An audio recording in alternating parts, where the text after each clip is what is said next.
This is Desert Fox, and this is another gaming news update. Alright, first off we have here is Obama asked Congress to study games. Basically what he put in is putting up $10 million to study violent media.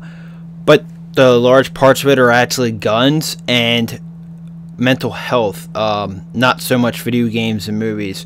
So you probably won't see a lot out of this of them looking at it, and Congress has already made their stance before about video games, that there's no evidence and no link between violence in video games or media, and in all it comes down to the parents with parental controls first off, and looking at, well, if this game's rated M, maybe my kid shouldn't be playing this. But so basically, you won't probably see much out of this for video games and whatnot. This is going to be more looking at guns and mental health. Alright, the second part we have here is it's reported that Valve will talk virtual reality at GDC in 2013. I'll have the whole article like usually down below in the description. But basically, this has been rumored for a bit that Valve's been working with something similar like this. Apparently, the report is they want to talk about what they've learned from porting Team Fortress 2 to virtual reality. Is that how the virtual reality will work? If there'll be like Oculus Rift or what? We'll find out more at GDC in March. But if anybody's doing it, I would be able to do it. I think Valve would be able to do it over any other company. They definitely have the money. But the thing is, how well will it work?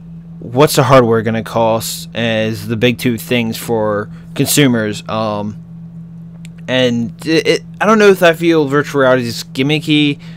I don't know. Maybe if I would we actually get to see more of it and actually get to try it out, it could change. But I'd rather have this over motion controls any day. I don't want motion controls. Get rid of that crap. Gamers don't want that. The main gamers who are buying your consoles and the hardcore ones who are buying your games normally don't want that. We want a controller in a hand, or whether you're a PC gamer, mouse and keyboard, that's it. Virtual reality, though, is something you just put in your eyes. It depends how it works, what games are support it, and the price, of course. But we'll expect to see more out of this from Valve and other companies too as GDC purchase.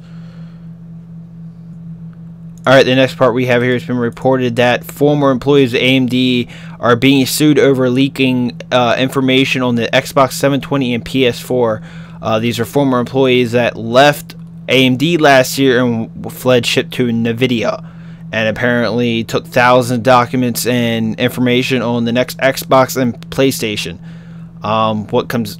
They're being sued now over this by heads over at AMD. What actually will come out of this, who knows? If they actually leak stuff and are reasoning behind some of the information that has come out, whether or not that stuff is true or not, still really not a whole lot of information on this. This just came out today that they are being sued over this. It's for employees formerly of AMD that are over at NVIDIA now, and apparently that the what there is leaked is that the AMD A8 series APU and HD 7670 GPU will be using the PlayStation 4, and the Xbox 720 will combine an IBM PowerPC CPU and a custom version of AMD's 6670 or whatever 6670 GPU. They're basically the same thing. There's no, if you think the PlayStation's one would have a strong with this, these are the actual GPUs and whatnot used in them, and graphics card. They're pretty much the same. It was just a newer series and they just changed the number, but it's pretty much the same power. So they're pretty much about the same. They'll be the exact same thing. If this is actually what's in them, whether or not it is, who knows. More might get pushed out because of this, because usually that happens with lawsuits, because that was like with the whole Activision lawsuit and whatnot. That's how Bungie's new game got leaked, was through court documents. So with more stuff comes out of this, whether or not, we'll have to wait and see.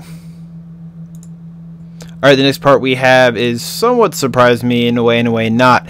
Splinter Cell has been delayed till August 20th, 2013. Now, most people just think, oh, it's just getting pushed back to its dead zone. Well, this could actually show more information toward the next consoles, because it's, as of now, usually by this time we have more release dates in the fall and stuff, especially with games at this point, because it's only not even a year away that time, less than a year. And this is the last game with a solid release date for 2013. Nothing else. The fall is dead, which that's the holiday season, the big game time when there's games every week. And the only other game before this that's even has a solid release date is The Last of Us, and that is May 6th, I'm pretty sure. So this could show a lot that they know, because they won't be. Ubisoft is a big company and they spend a lot of money on this new Toronto studio. They wouldn't release the game right before a console. Is up to a month they would put in between. So this pretty much shows that there will be no console releases in September, which isn't really surprising. It's going to be probably early November and maybe late October, and this shows that even more now with this being the last game and having a late date like that. That's probably a good time for them to release this. There's nothing else going to be out. It'll be a last game on there, but this also leaves room also to think maybe early spring of 2014, or even just February, January even. It could be, depends how long it takes on the portal. We could see a version of the new Splinter Cell Blacklist also on the new consoles, not just the current PC, Xbox 360 and PS3. That there could be a port, because they did this with Double Agent.